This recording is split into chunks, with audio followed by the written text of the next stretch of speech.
విత్తిన విత్తనమే మొలుస్తుంది. చాలామంది ఏమంటారంటే డబ్బు వచ్చిన తర్వాత ప్రాపర్టీ కొంటా, పైసలు వచ్చిన తర్వాత ల్యాండ్ కొంటా అంటారు. కానీ నిజమేంటంటే ఆ డబ్బులు ఎప్పటికి రావు, ఎప్పటికి మనం ప్లాట్ కొనలేము. ఏంది ఇంత మాట అన్నావు అంటే వాస్తవం అదే. పెద్ద అమౌంట్ వచ్చినప్పుడు, ₹1,00,00,000 వచ్చినప్పుడు, 50 లక్షలు వచ్చినప్పుడు, 20 లక్షలు వచ్చినప్పుడే కొంటా అంటే లైఫ్లో ఎప్పుడు మీరు ఒక ప్రాపర్టీ కొనలేదు. కాబట్టి దయచేసి డబ్బులు వచ్చినాక కొంటా అని కాకుండా మీ దగ్గర ఎంత డబ్బు ఉంటే అంత డబ్బు, ఆ డబ్బులే మీకు డబ్బు సంపాదించి పెడుతుంది. సో అందుకనే ఎప్పుడైనా కానీ మంచి టైం వచ్చినప్పుడు కొంటా, పర్ఫెక్ట్ టైం వచ్చినప్పుడు కొంటా అంటారు. సో పర్ఫెక్ట్ టైము, మంచి టైం అనేది ఏది ఉండదు రియల్ ఎస్టేట్లో ఇన్వెస్ట్మెంట్ చేయడానికి. This is a right time, this is a right moment. అంటే ఒక్కటి ఏంటంటే మనం డెసిషన్ తీసుకోవాలంతే.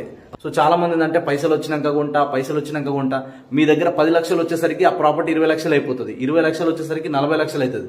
కాబట్టి ప్రాపర్టీ ఎవరి కోసం ఆగదు. సో రైట్ టైంలో రైట్ గైడెన్స్ తీసుకొని రైట్ లొకేషన్లో మీరు ఇన్వెస్ట్మెంట్ చేస్తే మీరు కూడా ప్రాఫిట్ చూడొచ్చు. మీ ఫ్రెండ్స్లో ఎవరైతే ప్రాపర్టీ కొనాలనుకుంటున్నారో, లేదా కొందామా వద్దా అని డైనమాలో ఉన్నారో, లేదా ప్రతిసారి స్కిప్ చేస్తున్నారో వాళ్ళకి వీడియో షేర్ చేయండి. Thank you.